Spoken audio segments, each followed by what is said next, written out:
আসসালামু আলাইকুম এভরিওয়ান। হাউস10 আয়োজিত ব্যবস্থাপনা প্রথম পত্রের লেকচার 5-এ তোমাদেরকে স্বাগত জানাচ্ছি। আমি মুফরাদ হাসান মুগ্ধ, বর্তমানে অধ্যয়নরত আছি ঢাকা বিশ্ববিদ্যালয়ের ম্যানেজমেন্ট অ্যান্ড ইনফরমেশন সিস্টেম ডিপার্টমেন্টে। আমি নটরডেম কলেজের ছাত্র ছিলাম। তো আজকে তোমাদের সাথে আলোচনা করব ব্যবস্থাপনা প্রথম পত্রে সবথেকে লেন্দিয়েস্ট চ্যাপ্টার, সেটা হচ্ছে যৌথ মূলধনী কোম্পানি। সো তোমাদের টেনশন করার কোনো কারণ নেই। এই চ্যাপ্টার থেকে যেই টপিকগুলো তোমাদের পড়া দরকার, সেটা এমসিকিউ হোক বা সিকিউর জন্য হোক, সেটা আজকে আমরা আলোচনা করব। তো চলো শুরু করা যাক। তো প্রথমে দেখে নিই আজকে আমরা যৌথ মূলধনী ব্যবসায় কোন কোন টপিকগুলো আলোচনা করব। প্রথমত যেটা আমরা দেখব সেটা হচ্ছে কোম্পানি সংগঠনের ধারণা, অর্থাৎ কোম্পানি সংগঠন বলতে আমরা কি বুঝি। তারপরে দেখব কোম্পানি সংগঠনের বৈশিষ্ট্য, অর্থাৎ যেই বৈশিষ্ট্যগুলো থাকলে আমরা আইডেন্টিফাই করতে পারবো যে এটা একটা কোম্পানি সংগঠন, সেটা আমরা দেখব। তারপরে দেখব কোম্পানি সংগঠনের শ্রেণীবিভাগ, অর্থাৎ কোম্পানি সংগঠন কত ভাগে বিভক্ত আছে এবং কোন কোন ভাগে এটাকে আমরা ভাগ করতে পারি। তারপরে আমরা পাবলিক এবং প্রাইভেট লিমিটেড কোম্পানি সম্পর্কে আলোচনা করব। তারপর সবথেকে ইম্পর্টেন্ট যে দুইটা টপিক যেটা আমাদেরকে জানা দরকার, এটা হচ্ছে স্মারকলিপি আর হচ্ছে পরিমেল নিয়মাবলী। এই দুইটা দলিল কোম্পানি সংগঠনের ক্ষেত্রে খুবই খুবই খুবই গুরুত্বপূর্ণ। এটা সিকিউর জন্য খুবই ইম্পর্টেন্ট। এটা প্রায় গ এবং ঘ নাম্বার কোয়েশ্চেনে আসে। তো আমরা হচ্ছে মূলত কোম্পানি সংগঠনের শ্রেণী বিভাগ, স্মারকলিপি, সংঘস্মারক বা পরিমেল বন্ধ। এই সংঘস্মারক আর পরিমেল বন্ধ এটা হচ্ছে স্মারকলিপির অপর নাম। তো এটা প্রায়ই আসে যে সংঘস্মারক কোন দলিলের অপর নাম, সংঘস্মারক কোন দলিলের অপর নাম, এটা প্রায়ই আসে, এটা এমসিকিউতে আসতে পারে। তারপরে আমরা দেখব শেয়ারের শ্রেণীবিভাগ, শেয়ারকে আমরা কত ভাগে বিভক্ত করতে পারি। এবং সর্বশেষ আমরা যেটা দেখব সেটা হচ্ছে ঋণপত্রের শ্রেণীবিভাগ। ওকে, তো চলো দেরি না করে শুরু করি। প্রথমে আমরা দেখব কোম্পানি সংগঠন বলতে মূলত আমরা কি বুঝি। তো কোম্পানি সংগঠন হচ্ছে কোম্পানি আইনের অধীনে গঠিত পরিচালিত যে কৃত্রিম ব্যক্তিসত্তা সম্পন্ন যে সংগঠন, সেটাই হচ্ছে কি কোম্পানি সংগঠন। তো এখানে আমরা কয়েকটা পয়েন্টের দিকে ফোকাস করব। প্রথম পয়েন্টটা হচ্ছে কোম্পানি আইনের অধীনে গঠিত ও পরিচালিত, এটা হচ্ছে একটা পয়েন্ট। সেকেন্ড যে পয়েন্টের উপর আমরা ফোকাস করব সেটা হচ্ছে কৃত্রিম ব্যক্তিসত্তার অধিকারী হতে হবে। এটা একটু দেখো, কৃত্রিম ব্যক্তিসত্তার অধিকারী হতে হবে। এবং থার্ড যে ইম্পর্টেন্ট পয়েন্টটা সেটা হচ্ছে সীমিত দায় বিশিষ্ট। তাহলে কোম্পানি সংগঠনের ধারণা শিখতে যে আমরা কয়টা পয়েন্ট পেলাম? 3টা পয়েন্ট পেলাম। প্রথমটা কি? কোম্পানির আইনের অধীনে গঠিত ও পরিচালিত হতে হবে। দ্বিতীয় পয়েন্ট কোনটা? দ্বিতীয় পয়েন্ট হচ্ছে কৃত্রিম ব্যক্তিসত্তার অধিকারী হতে হবে। কৃত্রিম ব্যক্তিসত্তা বলতে এখন আমরা কি বুঝি? কৃত্রিম ব্যক্তিসত্তা হচ্ছে আলাদা একটা সত্তা, অর্থাৎ আমি যেমন মানুষ, আমার একটা সত্তা আছে, তেমনি এই কোম্পানি সংগঠনটা হচ্ছে আলাদা একটা আইডেন্টিটিতে পরিচালিত হয়। এটাই হচ্ছে মূলত কৃত্রিম ব্যক্তিসত্তা। অর্থাৎ বেক্সিমকো ফার্মাসিউটিক্যালস লিমিটেড, এটাকে কি আমরা আলাদা একটা আইডেন্টিটিতে চিনি না? বা বিভিন্ন পটেটো ক্র্যাকার্স, এটা একটা চিপসের আইডেন্টিটি ক্রিয়েট করে। তো আলাদা আইডেন্টিটি যার আছে তাকে আমরা ব্যক্তিসত্তা বলবো। আর কোম্পানি সংগঠন যেহেতু কোনো মানুষ না, তাই এটাকে আমরা কি বলবো? এটা হচ্ছে একটা কৃত্রিম ব্যক্তিসত্তার অধিকারী। তাহলে আশা করি তোমরা বুঝতে পেরেছো যে কৃত্রিম ব্যক্তিসত্তা বলতে মূলত কি বোঝানো হয়। আচ্ছা, তাহলে কোম্পানি সংগঠনের ধারণা অ্যানালাইসিস করতে যে আমরা যে 3টা পয়েন্ট মনে রাখবো, আমরা টেক্সট বুকের সব মুখস্থ করতে যাব না, সব আমাদের মুখস্থ থাকবেও না। তো আমরা যেটা করব সেটা হচ্ছে কনসেপ্ট ক্লিয়ারের উপর আমরা ফোকাস দেব। এটাই হচ্ছে ম্যানেজমেন্ট পড়তে যে আমরা সবসময় বোরিং ফিল করি। এটার কারণটা কি? এটার কারণ হচ্ছে আমরা না বুঝেই মুখস্থ করতে যাই। আমরা যদি মুখস্থের উপর ফোকাস না দিই, আমরা যদি কনসেপ্ট ক্লিয়ারের উপর ফোকাস দিই, তাহলে তোমাদের কিন্তু ম্যানেজমেন্ট পড়াটা অনেক ইজিয়ার হয়ে যায়। তো তাহলে আমরা চলো ইন এ সামারি দেখি কোম্পানি সংগঠন বলতে আমরা কি বুঝি। কোম্পানি সংগঠন হচ্ছে কোম্পানি আইনের অধীনে গঠিত ও পরিচালিত হতে হবে, 1 নম্বর পয়েন্ট। সেকেন্ড পয়েন্ট, এটা হচ্ছে কৃত্রিম ব্যক্তিসত্তার অধিকারী হতে হবে, এটা হচ্ছে সেকেন্ড পয়েন্ট। আর থার্ড পয়েন্ট কোনটা? এটার দায়টা কি হবে? সীমিত দায় বিশিষ্ট হতে হবে। তো এই দায়টা সীমাবদ্ধ কিভাবে থাকে? কোম্পানি সংগঠন মূলত শেয়ার বিক্রির মাধ্যমে তার যে ব্যবসা কার্যক্রম সেটা পরিচালনা করে থাকে। এখানে মালিকরা কি একটা নির্দিষ্ট শেয়ারের অধিকারী হয়। তো এই যে নির্দিষ্ট শেয়ার একটা মালিক কিনলো, ধরো ইন সাপোজ আমি একটা কোম্পানির প্রায় 5,000 শেয়ার কিনলাম, তাহলে আমার দায়টা কিন্তু ওই 5,000 শেয়ার পর্যন্ত সীমাবদ্ধ। অর্থাৎ আমি যদি 10 টাকা করে 5,000 শেয়ার কিনি, তাহলে আমার দায়টা কিন্তু 50,000 টাকার বেশি হবে না। ওকে, তো আমরা প্রিভিয়াস চ্যাপ্টারগুলোতে দেখে আসছি যে এক মালিকানা ব্যবসায় অংশীদারি যে ব্যবসাগুলো আছে এই দুইটা ব্যবসায় মূলত তোমার দায়টা অসীম থাকে, অর্থাৎ তার নিজস্ব সম্পত্তিও বিক্রি হতে পারে। কিন্তু এইখানে কোম্পানি সংগঠনের ক্ষেত্রে এই দুইটা ব্যবসা সংগঠনের ভিন্নতা রয়েছে। ভিন্নতাটা কোথায়? সেটা হচ্ছে একজন শেয়ার মালিক কখনোই তার ক্রয়কৃত শেয়ারের বেশি টাকার জন্য তৃতীয় পক্ষের কাছে কখনোই দায়বদ্ধ হবে না। আশা করি তোমরা বুঝতে পেরেছো। তাহলে এই সামারি আমরা যদি বলি কোম্পানি সংগঠন বলতে আমরা কি বুঝবো? কোম্পানি আইনের অধীনে গঠিত ও পরিচালিত কৃত্রিম ব্যক্তিসত্তার অধিকারী সীমিত দায় বিশিষ্ট ব্যবসা প্রতিষ্ঠানকে আমরা কোম্পানি সংগঠন বলবো। এবং এই কথাটা প্রায়ই আসে যে কোম্পানি সংগঠন কিন্তু চিরন্তন অস্তিত্বের মর্যাদা লাভ করে। কেন চিরন্তন অস্তিত্বের মর্যাদা লাভ করে? তার কারণ হচ্ছে কোম্পানি যেহেতু কৃত্রিম ব্যক্তিসত্তার অধিকারী, তাই যেহেতু এটার একটা আলাদা আইডেন্টিটি ক্রিয়েট হয়ে গিয়েছে, এজন্য এটা একটা চিরন্তন অস্তিত্ব লাভ করে। অর্থাৎ এখানে যদি কোনো শেয়ার মালিক মারা যায় তার সাথে সাথে কিন্তু কোম্পানি সংগঠনটা কি বিলুপ্ত হয়ে যায় না, এটার অস্তিত্ব সারা জীবন থাকে, যদি না সেটা আদালতের দ্বারা বিলুপ্ত হয়। এটা সম্পর্কে আমরা সামনে আলোচনা করব। তো আশা করি তোমরা কোম্পানি সংগঠনের ধারণা সম্পর্কে ক্লিয়ার হয়ে গিয়েছো। চলো আমরা নেক্সট স্লাইডে মুভ অন করি। আচ্ছা, এখন আমরা দেখব কোম্পানি সংগঠনের বৈশিষ্ট্যগুলা কি কি। তো কোম্পানি সংগঠনের ফার্স্ট যে বৈশিষ্ট্যটা সেটা হচ্ছে কোম্পানি সংগঠন হচ্ছে একটা আইনসৃষ্ট প্রতিষ্ঠান। অর্থাৎ 1994 সালের বাংলাদেশে 1994 সালের কোম্পানি আইন অনুযায়ী এটা কি হয়? সৃষ্টি হয়।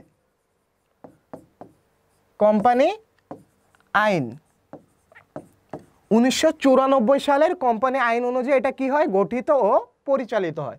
তাই এটা একটা আইনসৃষ্ট প্রতিষ্ঠান হতে হবে। যদি আইনসৃষ্ট প্রতিষ্ঠান না হয় তাহলে এটা কিন্তু একটা কোম্পানি আমরা বলতে পারবো না। ওকে, তারপরে সেকেন্ড যে পয়েন্টটা যেটা আমি প্রিভিয়াস স্লাইডে আলোচনা করেছি সেটা হচ্ছে কৃত্রিম ব্যক্তিসত্তার অধিকারী হতে হবে। অর্থাৎ কোম্পানি সংগঠন একটা আলাদা অস্তিত্ব লাভ করবে, এটা একটা আলাদা আইডেন্টিটিতে চলবে। ওকে, তো এটাই হচ্ছে কৃত্রিম ব্যক্তিসত্তা। তারপরে হচ্ছে চিরন্তন অস্তিত্ব থাকবে এটার, অর্থাৎ কোনো ব্যক্তির মৃত্যুতে বা কোনো ব্যক্তি যদি পাগল হয়ে যায় বা দেউলিয়া হয়ে যায় এটার সাথে কোম্পানির অস্তিত্বের কোনো রিলেশন থাকবে না, এটা চিরন্তন অস্তিত্বের অধিকারী হবে, যদি না সেটা আদালত দ্বারা বিলোপ করে দেওয়া হয়। ওকে, তারপরে এটা সদস্য সংখ্যা থাকবে। তো সদস্য সংখ্যা ডিপেন্ড করবে এটা কোন কোম্পানি, এটা পাবলিক লিমিটেড কোম্পানি নাকি প্রাইভেট লিমিটেড কোম্পানি। যদি পাবলিক লিমিটেড কোম্পানি হয় তাহলে সদস্য সংখ্যা সর্বনিম্ন হবে তোমার 7 জন। যদি পাবলিক লিমিটেড কোম্পানি হয় তাহলে সদস্য সংখ্যা হবে, আচ্ছা আমি এখানে লিখে দিচ্ছি, এটা হচ্ছে পাবলিক লিমিটেড, এটা হচ্ছে প্রাইভেট লিমিটেড।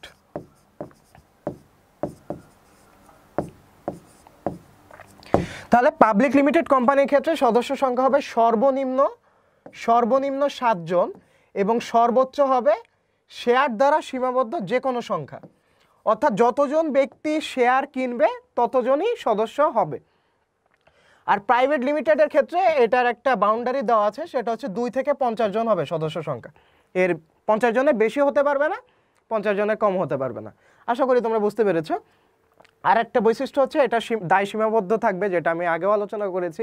এখানে তোমার যারা শেয়ার হোল্ডার থাকবে বা যারা মালিক থাকবে তাদের দায়টা কি হবে? সীমিত থাকবে। কি দ্বারা সীমিত থাকবে? তাদের শেয়ার সংখ্যা দ্বারা সীমিত থাকবে। আশা করি তোমরা বুঝতে পেরেছো। তারপর আরেকটা যেটা ইম্পর্টেন্ট পয়েন্ট সেটা হচ্ছে শেয়ারের হস্তান্তর যোগ্যতা। অর্থাৎ এখানে শেয়ার কিন্তু হস্তান্তর করতে পারবো। হস্তান্তর যোগ্যতা বলতে কি বুঝি? ধরো আমি একটা শেয়ার কিনলাম, ঠিক আছে, আমি এক্স কোম্পানিতে, এক্স নামক একটা কোম্পানিতে আমি শেয়ার কিনলাম। সেই শেয়ারটা আমি কি করব? আমি তোমার কাছে আমি চাইলে কি হস্তান্তর করে দিতে পারি। এটাকেই বলে শেয়ারের হস্তান্তর যোগ্যতা। তারপরে আরেকটা ক্রাইটেরিয়া হচ্ছে কোম্পানি সংগঠন সাধারণত বৃহৎ প্রতিষ্ঠান হয়, অর্থাৎ যত জায়ান্ট কোম্পানিগুলো দেখো এগুলো সবই কোম্পানি সংগঠনের আওতায় পড়ে। সেগুলো সবই কিসের আওতায় পড়ে? কোম্পানি সংগঠনের আওতায় পড়ে। ওকে, তো আশা করি তোমরা কোম্পানি সংগঠনের বৈশিষ্ট্যগুলো সম্পর্কে ক্লিয়ার একটা ধারণা পেয়েছো। তো চলো আমরা নেক্সট স্লাইডে মুভ অন করি।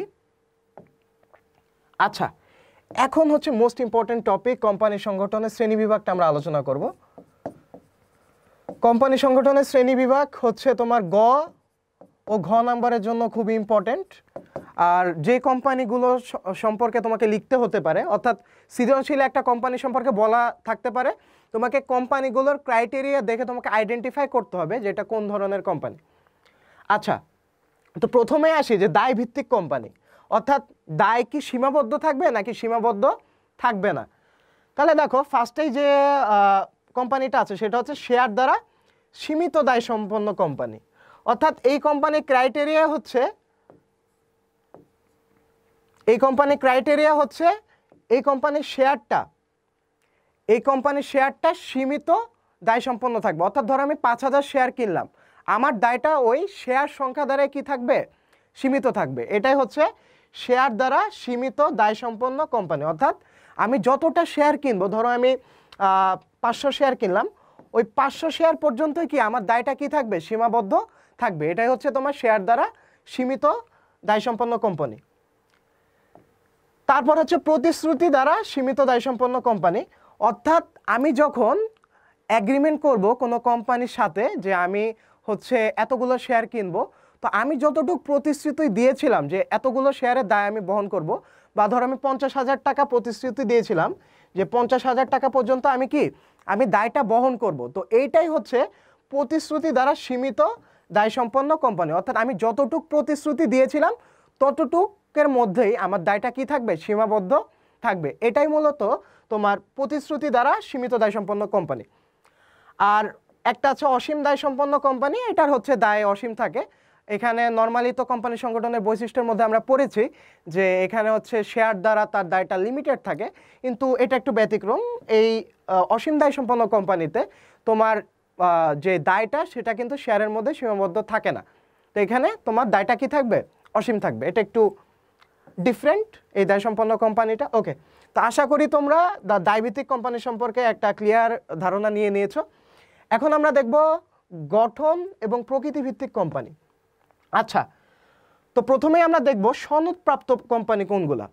তো সনদপ্রাপ্ত কোম্পানি মূলত ব্রিটিশ রানী তখন হচ্ছে যখন 1844 সালের কোম্পানি আইন গঠন হয়েছিল, তার পূর্বে গ্রেট ব্রিটেনের রাজা রানীদের আদেশ বলে যে কোম্পানিগুলো প্রতিষ্ঠা করা হতো, ওটাই হচ্ছে মূলত তোমার সনদপ্রাপ্ত কোম্পানি। তো বিষয়টা কিন্তু ইন্টারেস্টিং, তাই না? অর্থাৎ এখন যদি এই সনদপ্রাপ্ত কোম্পানি থাকে, অর্থাৎ এখন তো ব্রিটেনে হচ্ছে রানী দ্বিতীয় এলিজাবেথ হচ্ছে তার সরকারি কার্যক্রম পরিচালনা করছে, তো তার একটা সনদ লাগবে।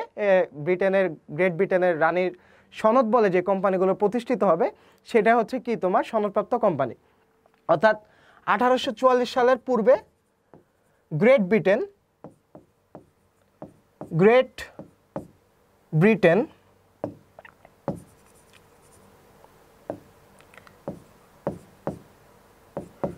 ব্রিটেনের রাজা বা রানীর আদেশ বলে যে কোম্পানিগুলো গঠিত হতো, পরিচালিত হতো, তাকে বলা হতো সনদপ্রাপ্ত কোম্পানি। এই সনদপ্রাপ্ত কোম্পানি যদি আমি উদাহরণ দিই, সেটা হচ্ছে তোমরা নাম শুনেছো যে ইস্ট ইন্ডিয়া কোম্পানি। ব্রিটিশ পিরিয়ডে এই কোম্পানিটা আমাদের দেশে এসে অনেক অত্যাচার চালিয়েছিল, এই সেই বিখ্যাত ইস্ট ইন্ডিয়া কোম্পানি। তারপর হচ্ছে চার্টার্ড ব্যাংক অফ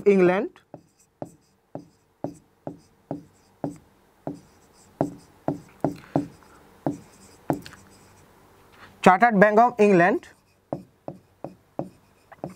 এগুলোই হচ্ছে মূলত তোমার সনদপ্রাপ্ত কোম্পানির উদাহরণ। তাহলে তোমরা খাতায় একটা শর্ট নোট নিতে পারো যে সনদপ্রাপ্ত কোম্পানি কোনগুলো, একটা হাইফেন দিয়ে লিখবা যে সনদপ্রাপ্ত কোম্পানি হচ্ছে ব্রিটেনের রাজা রানীর আদেশ বলে যে কোম্পানিগুলো গঠিত পরিচালিত হতো, সেটাই কি তোমার সনদপ্রাপ্ত কোম্পানি। ওকে, এখন আমরা দেখব বিধিবদ্ধ কোম্পানি কোনগুলা। এখন বিধিবদ্ধ কোম্পানি হচ্ছে একটা দেশের মন্ত্রিসভা, তারপরে আইনসভা ইত্যাদির মাধ্যমে যে কোম্পানিগুলো গঠিত ও পরিচালিত হয়, সেটাই হচ্ছে তোমার বিধিবদ্ধ কোম্পানি। কারণ বাংলাদেশে হচ্ছে জাতীয় সংসদ, হাইকোর্ট ইত্যাদি রিট বলে যে কোম্পানিগুলো গঠন ও পরিচালনা করা হয়, সেটাই কি তোমার বিধিবদ্ধ কোম্পানি। বাংলাদেশে বিধিবদ্ধ কোম্পানির উদাহরণ যদি আমি দিতে চাই, সেটা হচ্ছে তোমার ঢাকা ওয়াসা, ঠিক আছে, ঢাকা ওয়াসা, তারপর ডেস্কো, এগুলো কি সরকারের আন্ডারে সরকারের আদেশ বলে গঠিত ও পরিচালিত হয়, অর্থাৎ দেশের প্রচলিত আইন অনুসারে গঠিত ও পরিচালিত হয়। তাহলে বিধিবদ্ধ কোম্পানির পাশে তোমরা হাইফেন দিয়ে লিখতে পারো যে দেশের আইনসভা মন্ত্রিসভার আইন অনুযায়ী যেই কোম্পানিটা গঠিত পরিচালিত হয় তাকে আমরা কি বলবো? বিধিবদ্ধ কোম্পানি। আর নিবন্ধিত কোম্পানি হচ্ছে দেশের প্রচলিত আইন অনুসারে যে কোম্পানিটা নিবন্ধন করে যাত্রা শুরু করে তাকে আমরা কি বলবো? নিবন্ধিত কোম্পানি বলবো। ওকে, তো আশা করি তোমরা বুঝতে পেরেছো। তারপরে আমরা দেখবো মালিকানা ভিত্তিক কোম্পানি। মালিকানা ভিত্তিক কোম্পানি এবার দুই প্রকার, একটা হচ্ছে সরকারি কোম্পানি আর বেসরকারি কোম্পানি। এটা তোমরা বুঝতেই পারতেছো যে এই কোম্পানিটার মালিকানা, যে কোম্পানির 51% বেশি মালিকানা, 51% বেশি মালিকানা যদি সরকারের কন্ট্রোলে থাকে তাহলে সেটাকে আমরা কি বলবো? সরকারি কোম্পানি বলবো। আর যদি 51% বেশি মালিকানা যদি বেসরকারি কোনো কোম্পানির কন্ট্রোলে থাকে তাহলে সেটাকে আমরা কি বলবো? বেসরকারি কোম্পানি বলবো। তো আশা করি তোমরা বুঝতে পেরেছো। এখন আমরা সবথেকে ইম্পর্টেন্ট জিনিস যেটা শিখবো সেটা হচ্ছে holding company and subsidiary company. এটাও কিন্তু গ এবং ঘ নাম্বার কোশ্চেন আসে। তোমরা এটা 3 স্টার দিয়ে নাও, 3 স্টার দিয়ে নাও খাতার মধ্যে, হোল্ডিং কোম্পানি লেখো এবং সাবসিডিয়ারি কোম্পানি লেখো। তো এখন আমরা দেখব যে হোল্ডিং কোম্পানি আর সাবসিডিয়ারি কোম্পানি বলতে মূলত আমরা কি বুঝি। তো হোল্ডিং কোম্পানিটা হচ্ছে যে কোম্পানি অন্য কোম্পানির 50%-এর বেশি মালিকানা তার কাছে থাকবে এবং সে ভোটদানের অধিকারী হবে এবং সব কন্ট্রোল কি তার কাছে থাকবে, তাকে আমরা বলবো হোল্ডিং কোম্পানি। আচ্ছা, বিষয়টা আমি একটু ক্লিয়ার করি তোমাদের কাছে। ধরো দুইটা কোম্পানি এক্স অ্যান্ড ওয়াই। আমি হচ্ছে এক্স কোম্পানি আর ধরো তোমাদের একটা কোম্পানি আছে, তোমাদের ওয়াই কোম্পানি। তো তোমাদের কোম্পানি, তোমাদের ওয়াই কোম্পানির 50%-এর বেশি শেয়ার আমি কিনে নিলাম, অর্থাৎ এই এক্স কোম্পানিটা কি করলো? কিনে নিল। তো এই যে আমি কিনে নিলাম, সব কন্ট্রোল কি এখন আমার কাছে চলে আসছে না? অর্থাৎ 50%-এর বেশি যখন আমি তোমার শেয়ার হোল্ডারের অধিকারী হব তখন কিন্তু এটার কন্ট্রোলে আমি চলে আসবো, অর্থাৎ এক্স কোম্পানিটা চলে আসবে। তো এই এক্স কোম্পানিটাকে আমরা বলবো হোল্ডিং কোম্পানি। ওকে, তো যত কোম্পানির মধ্যে যত নিয়ম কানুন বা যত ভোটদানের অধিকার এই হোল্ডিং কোম্পানির উপর ন্যস্ত থাকে এবং তাদের বেশি হয় মূলত। আর সাবসিডিয়ারি কোম্পানি ঠিক তার উল্টাটা, অর্থাৎ যেই কোম্পানির শেয়ারটা আমরা কিনে নিয়েছিলাম, অর্থাৎ এক্স কোম্পানিটা কিনে নিয়েছিল কোন কোম্পানির শেয়ার? ওয়াই কোম্পানির শেয়ার কিনে নিয়েছিল, অর্থাৎ আমি তোমাদের কাছ থেকে কিনে নিয়েছিলাম। এখন তোমরা হচ্ছে সাবসিডিয়ারি কোম্পানি আর আমি হচ্ছে কি তোমার হোল্ডিং কোম্পানি। অর্থাৎ যেই কোম্পানির কাছে 50%-এর কম মালিকানা থাকে তাকে বলবো সাবসিডিয়ারি কোম্পানি, আর যেই কোম্পানির কাছে 50%-এর বেশি মালিকানা থাকবে সেটাকে আমরা বলবো হোল্ডিং কোম্পানি। তাহলে তোমরা খাতায় একটা শর্ট নোট নাও, হোল্ডিং কোম্পানির পাশে লেখো যে 50%-এর বেশি মালিকানা থাকবে অ্যান্ড সাবসিডিয়ারি কোম্পানির পাশে লেখো যে 50%-এর কম মালিকানা থাকবে। অ্যান্ড তোমরা একটা জিনিস সবসময় মনে রাখবা যে ইন্টার স্টুডেন্ট আর এসএসসি স্টুডেন্টের মধ্যে কিন্তু পার্থক্য আছে। ইন্টারমিডিয়েটের কিন্তু 2-3টা বই বা 2-3টা রাইটারের বই আমরা পড়ি, বা এখানে যে তথ্যগুলো দেওয়া আছে এটা কিন্তু এক এক বইয়ে এক এক রকম। তো সবসময় তোমরা খেয়াল রাখবা যেন তোমরা যেই টপিকটাই পড়তেছো বা যেই ইনফরমেশনটাই পাচ্ছ এটার সাথে সাথে নোট করে ফেলবা, কারণ এক এক বইয়ে এক এক টপিকের ইনফরমেশনগুলো ভালো দেওয়া আছে। তো এখন থেকেই তোমরা নোট করার প্রবণতাটা শুরু করো, আশা করি তোমাদের ইন্টারমিডিয়েট লাইফে এটা খুব কাজে দিবে। ওকে, তাহলে তারপরে আমরা দেখব বিদেশি কোম্পানি, অর্থাৎ বাইরের দেশের কোনো কোম্পানি যদি আমাদের দেশে এসে ব্যবসা করে তাকে আমরা কি বলবো? বিদেশি কোম্পানি বলবো। অ্যান্ড বহুজাতিক কোম্পানি হচ্ছে মাল্টিন্যাশনাল কোম্পানি, অর্থাৎ এই কোম্পানিটা বিশ্বের সব দেশে মোটামুটি থাকে। আমাদের মাল্টিন্যাশনাল একটা কোম্পানির নাম বলো তো? Exactly Unilever. তো ইউনিলিভার কিন্তু দেখবা ইউনিলিভার কিন্তু বিশ্বের প্রায় সব দেশে প্রচলিত আছে কিন্তু। তো এই কোম্পানিগুলোকে আমরা বলি মাল্টিন্যাশনাল কোম্পানি। বা আমাদের কমার্সের স্টুডেন্ট যারা আছি তাদের কিন্তু একটা ড্রিম থাকে যে আমরা কোনো এমএনসিতে জব করব বা যে কোনো একটা মাল্টিন্যাশনাল কোম্পানিতে কিন্তু জব করব। তো এই হচ্ছে সেই মাল্টিন্যাশনাল কোম্পানি বা যেটাকে আমরা বাংলায় বলি বহুজাতিক কোম্পানি। তো আশা করি তোমরা কোম্পানি সংগঠনের শ্রেণীবিভাগ সম্পর্কে একটা ক্লিয়ার ধারণা পেয়েছো। তো চলো আমরা নেক্সট স্লাইডে মুভ অন করি। আচ্ছা, তো প্রিভিয়াস স্লাইডে আমরা দেখেছিলাম যে পাবলিক লিমিটেড কোম্পানি এবং প্রাইভেট লিমিটেড কোম্পানি, এখন সেটার ডিটেলস আলোচনা করব আমরা। চলো দেখে আসি প্রাইভেট লিমিটেড কোম্পানি বলতে কি বোঝানো হয়েছে। তো আমি ফার্স্টেই বলেছিলাম যে কোম্পানির সদস্য সংখ্যা সর্বনিম্ন 2 এবং সর্বোচ্চ 50 জনের সীমাবদ্ধ এবং শেয়ার অবাধে হস্তান্তরযোগ্য নয় এবং জনগণের উদ্দেশ্যে শেয়ার ও ঋণপত্র বিক্রয়ের আহ্বান জানানো যায় না তাকে প্রাইভেট লিমিটেড কোম্পানি বলে। এখানে আমরা তিনটা ইনফরমেশন পাইতেছি। কয়টা ইনফরমেশন? তিনটা ইনফরমেশন। প্রথম ইনফরমেশন হচ্ছে আমার সদস্য সংখ্যা কতজন হবে, অর্থাৎ 2 থেকে 50 জনের সীমাবদ্ধ হবে। এটা হচ্ছে ফার্স্ট ইনফরমেশন, এটা হচ্ছে ফার্স্ট কি পয়েন্ট প্রাইভেট লিমিটেড কোম্পানির ক্ষেত্রে। সেকেন্ড কি পয়েন্ট কোনটা? এটার শেয়ারটা আমি কি চাইলেই হস্তান্তর করতে পারবো না পাবলিক লিমিটেডের মতো, এটা হচ্ছে second point. And third point কোনটা?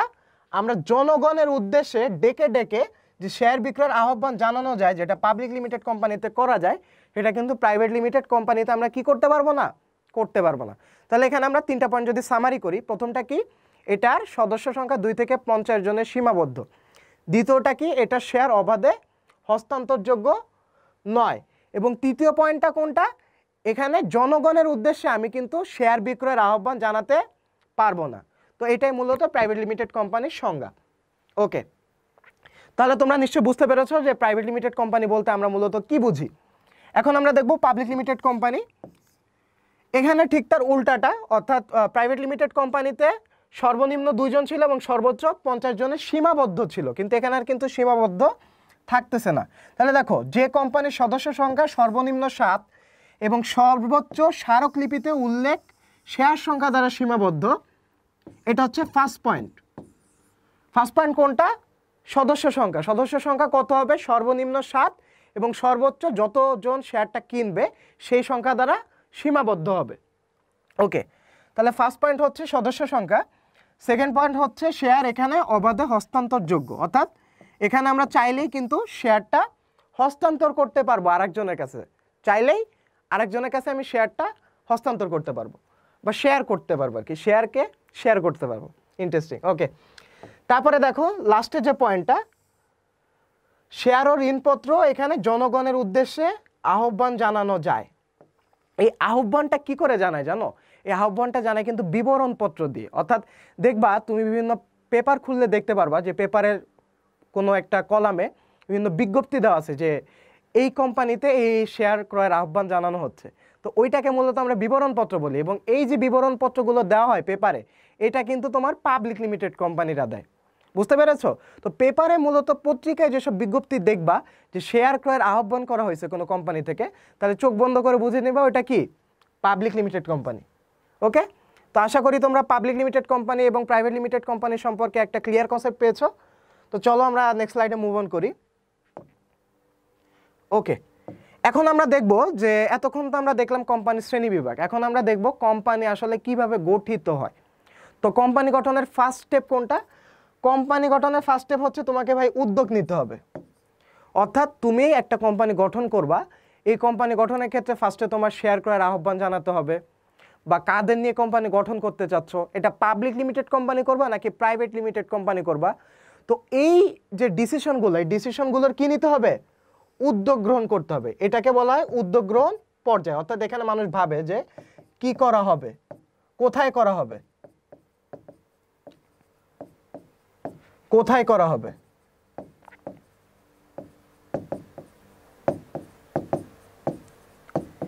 এটা কি তোমার উদ্যোগ গ্রহণ পর্যায়, অর্থাৎ ফার্স্ট স্টেপ আমাদের উদ্যোগ নিতে হবে।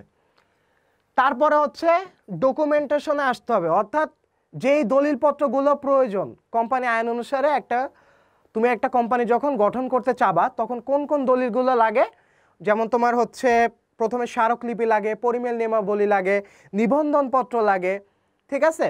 তো এই দলিলপত্রগুলো প্রণয়ন করতে হবে। তাহলে আমরা দলিলগুলোর নাম লিখে ফেলি, স্মারকলিপি,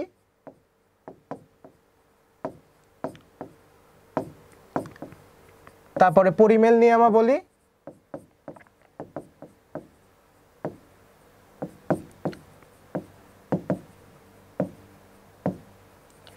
তারপরে হচ্ছে তোমার নিবন্ধন পত্র। আচ্ছা, নিবন্ধন পত্রটা তোমার হচ্ছে নিচে স্টেপে আসবে।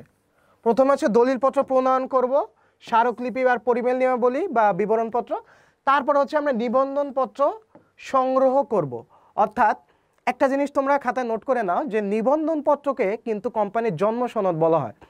অনেকে এটার সাথে কনফিউজ করে ফেলে যে স্মারকলিপি যেহেতু কোম্পানির মূল দলিল, তাহলে মনে হয় স্মারকলিপি পাওয়ার সাথে সাথে কোম্পানিটা জন্মগ্রহণ করে ফেলে। না, এখানে ভুল একটা কনসেপ্ট আমরা নিয়ে থাকি বা অনেকে জানো না হয়তো বা।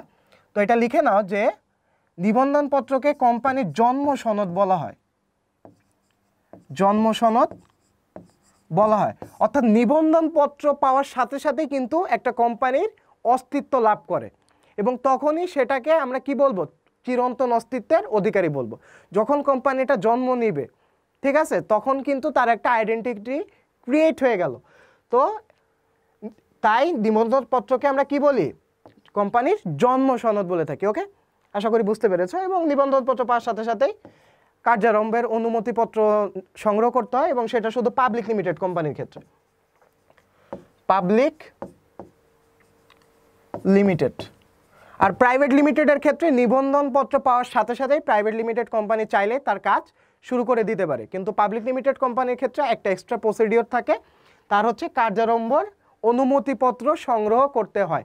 তো এটা তোমরা খাতায় ছোট্ট পয়েন্ট আকারে লিখে নিতে পারো যে পাবলিক লিমিটেড কোম্পানির ক্ষেত্রে একটা এক্সট্রা স্টেপ লাগে, সেটা হচ্ছে কার্যারম্ভের অনুমতিপত্র সংগ্রহ করতে হয়।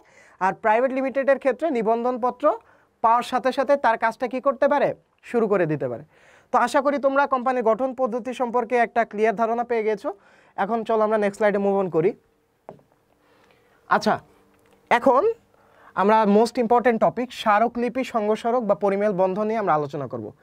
এটা হচ্ছে সিকিউতে গ ও ঘ এর জন্য খুবই ইম্পর্টেন্ট একটা টপিক, এটাকে 3 স্টার দিয়ে রাখতে পারো। অ্যান্ড এই টপিকটার সম্পর্কে তোমার ক্লিয়ার কাট আইডিয়া হওয়া চাই। তোমরা যে বই পড়ো না কেন, এই টপিকটা খুব ভালো মতে পড়বা ভাই, এই স্মারকলিপি আর পরিমেল নিয়মাবলী। এবং এটা থেকে তোমার এমসিকিউ সিকিউ সব সময় আসে। অ্যান্ড চ্যাপ্টার 5 থেকে কোয়েশ্চেন হলে এই স্মারকলিপি থেকে কোয়েশ্চেন তোমার মাস্ট আসবে। ওকে, তাই এই কনসেপ্টটা তোমরা ক্লিয়ার হয়ে নাও। ওকে, তাহলে ফার্স্টে যে জিনিসটা আসতেছে সেটা হচ্ছে স্মারকলিপিকে 3 ভাবে ডাকা যায়। ফার্স্টটা হচ্ছে স্মারকলিপি, তারপরে হচ্ছে সংঘ স্মারক, স্মারকলিপির আরেক নাম কি সংঘ স্মারক, আর একটা হচ্ছে পরিমেল বন্ধ। এখন দেখো এই পরিমেল বন্ধটা নিয়ে কিন্তু তোমার এমসিকিউ আসে, প্রায় এমসিকিউ আসে। এই পরিমেল বন্ধ ওয়ার্ডটা কিন্তু অনেক সময় আমরা পরিমেল নিয়মাবলীর সাথে গোলায় ফেলি বা অনেক সময় আমরা খেয়াল করি না। তো এটা কিন্তু খেয়াল রাখতে হবে, পরিমেল বন্ধ মানে কিন্তু পরিমেল নিয়মাবলী না। পরিমেল বন্ধ হচ্ছে সংঘ স্মারক বা স্মারকলিপির আর একটা নাম। এটা কিন্তু প্রায় এমসিকিউতে আসে, এটা ইম্পর্ট্যান্ট, এটা একটু তোমরা খাতায় নোট করে নিতে পারো চাইলে। ওকে, তাহলে এখন আসি স্মারকলিপিটা কি। স্মারকলিপি মূলত কোম্পানির মূল দলিল বা সনদ বা সংবিধান। ওকে, অর্থাৎ একটা কোম্পানি কি, এটা যদি আমি প্রশ্ন করি, এই প্রশ্নের অ্যান্সারটা আমি মূলত কোথায় পাবো, স্মারকলিপিতে পাবো। তাহলে স্মারকলিপিটা কোম্পানির মূল দলিল, এটাকে কি বলবো, কোম্পানির মূল দলিল, মূল সনদ বা কোম্পানির সংবিধান বলা হয়ে থাকে। তাহলে বুঝতে পারতেছো এটা কতটা ইম্পর্টেন্ট। ওকে, তাহলে এখানে কি কি থাকে এখন দেখি। স্মারকলিপি হচ্ছে কোম্পানির মূল দলিল, যেখানে কোম্পানির নাম থাকে, কোম্পানির কি নাম হবে, কোম্পানির ঠিকানা থাকে, কোম্পানির উদ্দেশ্য থাকে, অর্থাৎ কোন উদ্দেশ্যে কোম্পানিটা গঠন করা হয়েছে এটা বর্ণনা করা থাকে, কোম্পানি কতটুক মূলধন দিয়ে শুরু করতেছে এটা বর্ণনা করা থাকে, ঠিক আছে। আর কোম্পানির সম্মতির, এটা হবে নাম, ও সম্মতির বিষয় সংক্ষেপে লেখা থাকে। ওকে, আচ্ছা, এটা একটু ভুল আছে, এটা দায় হবে, দায়, অর্থাৎ কোম্পানি কার কাছে কতটুকু দায়বদ্ধ থাকবে এটা ইন ডিটেলস যেই দলিলটাতে লেখা থাকে সেটা কি তোমার স্মারকলিপি বলা হয়ে থাকে। ওকে, তাহলে এখন দেখি স্মারকলিপির যে বিষয়সমূহ আছে বা 6টা ধারা আছে, এই 6টা ধারায় কোন ধারায় কি কি থাকে এটা একটু চলো দেখে আসি। তো ফার্স্টে যে ধারা সেটা হচ্ছে নাম ধারা, অর্থাৎ কোম্পানির নাম কি হবে, কোম্পানির নাম ইন ফিউচার পরিবর্তন করা হবে কিনা, এই সম্পর্কিত যে ডিটেলসটা সেটা হচ্ছে কোম্পানির নাম ধারায় উল্লেখ করা হয়ে থাকে। তারপরে কোম্পানির অবস্থান ও ঠিকানা ধারা, অবস্থান ও ঠিকানা ধারা, অর্থাৎ এই ধারায় উল্লেখ করা থাকে যে কোম্পানির মূলত কোথায় অবস্থান করতেছে এবং কোম্পানির ঠিকানাটা কোথায়, এবং ইন ফিউচার কোম্পানি যখন সম্প্রসারণ করা হবে তখন এটা ঠিকানাটা কোথায় কোথায় হতে পারে বা প্রবাবিলিটিটা কোথায় কোথায় আছে, এটা হচ্ছে অবস্থান ও ঠিকানা ধারায় ব্যাখ্যা করা হয়। ওকে, তারপরে আমরা দেখবো হচ্ছে উদ্দেশ্য ধারা। এখানে কোম্পানির উদ্দেশ্য কি কি, এটা কোন কোন প্রোডাক্ট সেল করবে, এটা কি শুধু সাবান সেল করবে নাকি এটা কসমেটিক সেল করবে, এই জিনিসগুলো কোথায় উল্লেখ থাকে, উদ্দেশ্য ধারায় উল্লেখ থাকে। যেমন একটা কোম্পানির উদ্দেশ্য হচ্ছে শুধু তোমার কসমেটিক্স সেল করবে, তাহলে কিন্তু তার ওই কার্যক্রমে কসমেটিক্স রিলেটেডই হইতে হবে। তো উদ্দেশ্য ধারায় যখন একটা কোম্পানি মানুষ প্রতিষ্ঠা করবে তখন তার ফার্স্টে থেকে উদ্দেশ্য ধারায় লিখতে হবে যে আমার কোম্পানিটা ইন ফিউচার কাপড় বিক্রি করবে, তারপরে হচ্ছে তোমার এডুকেশন রিলেটেড জিনিস সাপ্লাই করবে। তো এটা হচ্ছে উদ্দেশ্য ধারায় ইন ডিটেলস উল্লেখ থাকে। তারপর হচ্ছে মূলধন ধারায়, অর্থাৎ কোম্পানির মূলধন কত হবে, ইন ফিউচার কোম্পানির মূলধনের লিমিটেশনটা কতটুক পর্যন্ত থাকবে, এই সব ইন ডিটেলসে আলোচনা করা হয় মূলধন ধারায়। তারপরে দায় ধারায় হচ্ছে শেয়ার হোল্ডারদের দায় কতটুক থাকবে, দায় কতটুক শেয়ার দ্বারা সীমাবদ্ধ থাকবে, অসীম দায় থাকবে নাকি সসীম দায় থাকবে, এই জিনিসগুলো হচ্ছে দায় ধারায় ক্লিয়ার করা হয়। তারপর হচ্ছে সম্মতি ধারা, অর্থাৎ যারা হচ্ছে কোম্পানিটাকে গঠন করে বা যারা কোম্পানিটা শুরু করে তাদেরকে বলা হয় কিন্তু প্রবর্তক, অর্থাৎ যারা একদম শুরুর দিকে কোম্পানিটা প্রতিষ্ঠা করে তাদেরকে কি বলি আমরা, প্রবর্তক। তাই তোমরা খাতায় নোট করে নিতে পারো যে প্রবর্তক বলা হয় যারা কোম্পানি আরম্ভ করে বা শুরু করে। ওকে, অর্থাৎ কোম্পানি গঠনের প্রথম উদ্যোগ যারা নেয় তাদেরকে বলা হয় কি, প্রবর্তক বলা হয়। আচ্ছা, প্রবর্তকরা যে একসাথে সম্মতি দিয়ে যেই ধারাটা গঠন করে সেটাকে বলা হয় সম্মতি ধারা। তো আশা করি তোমরা স্মারকলিপির কনসেপ্ট সম্পর্কে ক্লিয়ার, আর স্মারকলিপির যে 6টা ধারা আছে এই সম্পর্কে ক্লিয়ার। তোমরা বইয়ে আরও ইন ডিটেলস পেয়ে যাবা, আমি তোমাদের মেইন কনসেপ্টটা ধরিয়ে দিলাম। আশা করি তোমরা বুঝতে পেরেছো স্মারকলিপি সম্পর্কে। চলো এখন আমরা পরবর্তী দলিল পরিমেল নিয়মাবলী সম্পর্কে দেখি। আচ্ছা, এখানে একটা জিনিস যেটা লক্ষ্য করা উচিত সেটা হচ্ছে পরিমেল নিয়মাবলীর আরেক নাম কিন্তু সংঘবিধি। দেখো এইটাও কিন্তু এমসিকিউর জন্য খুবই ইম্পর্ট্যান্ট, কারণ আগে কোনটা ছিল, সংঘ স্মারক বা স্মারকলিপি। তো এই যে সংঘ স্মারক কথাটা ছিল ওটার সাথে কিন্তু এটা কনফিউজ করে ফেলতে পারো, অর্থাৎ সংঘবিধি বলতে কিন্তু তোমরা স্মারকলিপি ভেবে ফেলতে পারো, কিন্তু সংঘবিধি কি পরিমেল নিয়মাবলীর আর একটা নাম কিন্তু, এক্ষেত্রে কিন্তু খুব সতর্ক থাকতে হবে। ওকে, আচ্ছা, তাহলে এটা এমসিকিউতে আসতে পারে, এটা একটা শর্ট নোট নিয়ে রাখতে পারো যে সংঘবিধি হচ্ছে পরিমেল নিয়মাবলীর আর এক নাম। আচ্ছা চলো এখন দেখি পরিমেল নিয়মাবলী বলতে আমরা মূলত কি বুঝি। আচ্ছা, তো কোম্পানির অভ্যন্তরীণ পরিচালনা সংক্রান্ত নিয়ম নীতির যে দলিলটা সেটাকে আমরা পরিমেল নিয়মাবলী বলি। অর্থাৎ পরিমেল নিয়মাবলী হচ্ছে কোম্পানি কিভাবে পরিচালনা করা হবে সে সম্পর্কে ইন ডিটেল যে দলিলটা সেটা হচ্ছে পরিমেল নিয়মাবলী। দেখো স্মারকলিপিতে হচ্ছে বেসিক যে ইনফরমেশনগুলো সেগুলো থাকে, অর্থাৎ নাম কি হবে, উদ্দেশ্য কি, ঠিকানা কি, আমার মূলধন কত থাকবে, এগুলো হচ্ছে বেসিক ইনফরমেশন। কিন্তু ধরো স্মারকলিপির মাধ্যমে আমার কোম্পানিটা গঠন করা হয়ে গেল, তারপরে কি গঠন করা হলেই কি বসে থাকলে চলবে, চলবে না। তো আমাকে ভাবতে হবে যে কোম্পানিটা কিভাবে পরিচালনা আমি করব সেটাই উল্লেখ থাকে, সেটার ডিটেলসটা উল্লেখ থাকে কি পরিমেল নিয়মাবলীতে। তাহলে আমরা যদি বইয়ের ভাষায় দেখি, কোম্পানির অভ্যন্তরীণ পরিচালনা সংক্রান্ত নিয়ম নীতির যে দলিলটা সেটাই কি তোমার পরিমেল নিয়মাবলী। তাহলে এখানে একটাই কিন্তু কি পয়েন্ট, কোম্পানির অভ্যন্তরীণ পরিচালনা সংক্রান্ত নিয়ম নীতির যে দলিল সেটাই কি তোমার পরিমেল নিয়মাবলী। আশা করি তোমাদের কনসেপ্টটা ক্লিয়ার।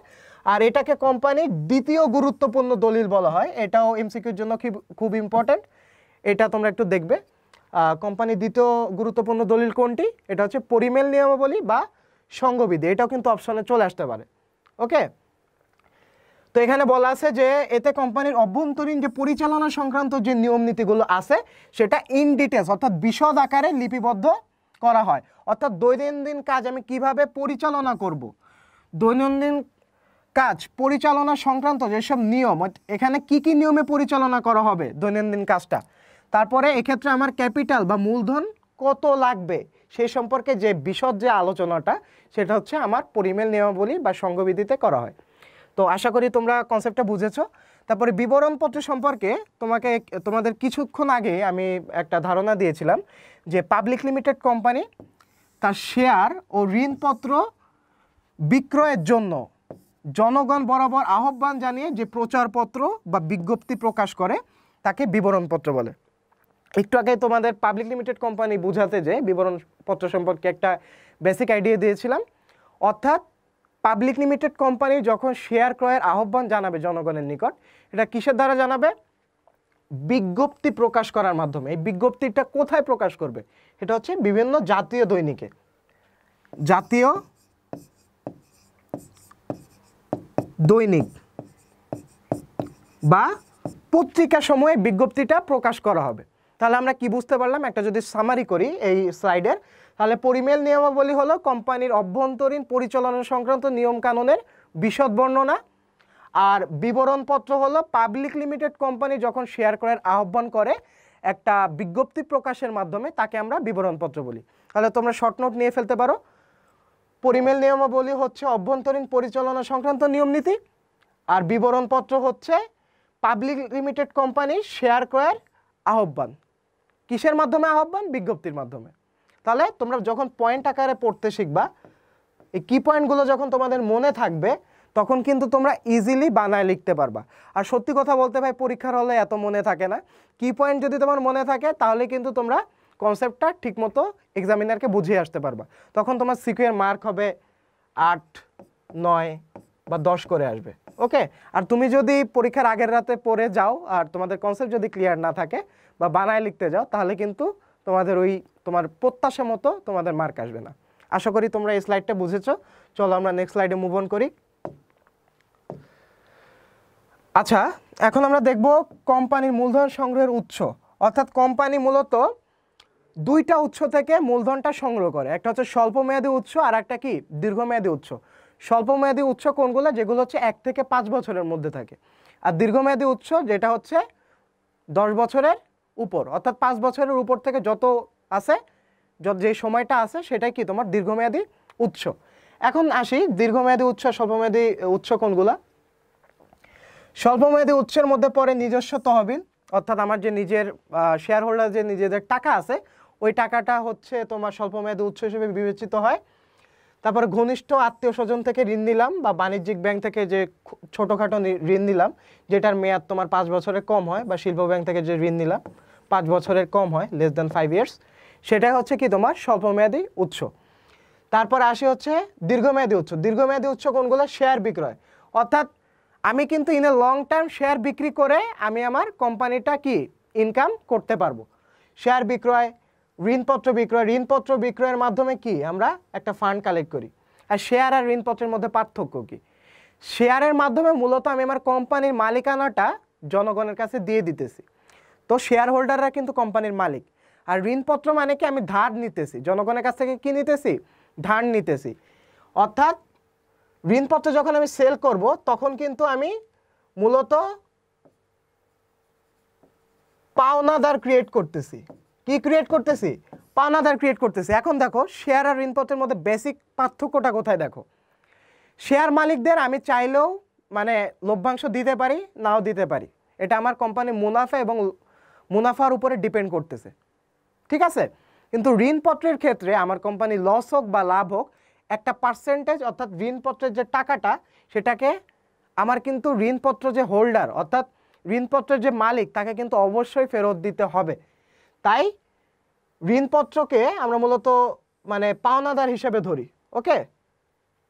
তারপর হচ্ছে সঞ্চিত তহবিল। আমরা যদি কোনো কাজের জন্য একটা সঞ্চিত তহবিল ক্রিয়েট করি, সেটা কিন্তু ইন দ্য লং রানে আমাকে সাপোর্ট দিবে। ওকে। তো এটা হচ্ছে সঞ্চিত তহবিল। তারপর হচ্ছে অবলেখক, তারপর হচ্ছে নন ব্যাংক আর্থিক প্রতিষ্ঠান। এগুলো সবই কি? দীর্ঘমেয়াদী উৎস। দীর্ঘমেয়াদী উৎস। এখন অবলেখকের কাজ কি? তোমরা হয়তোবা অ্যাকাউন্টিং পড়তে যে শিখছো যে অবলেখকের দস্তুরি।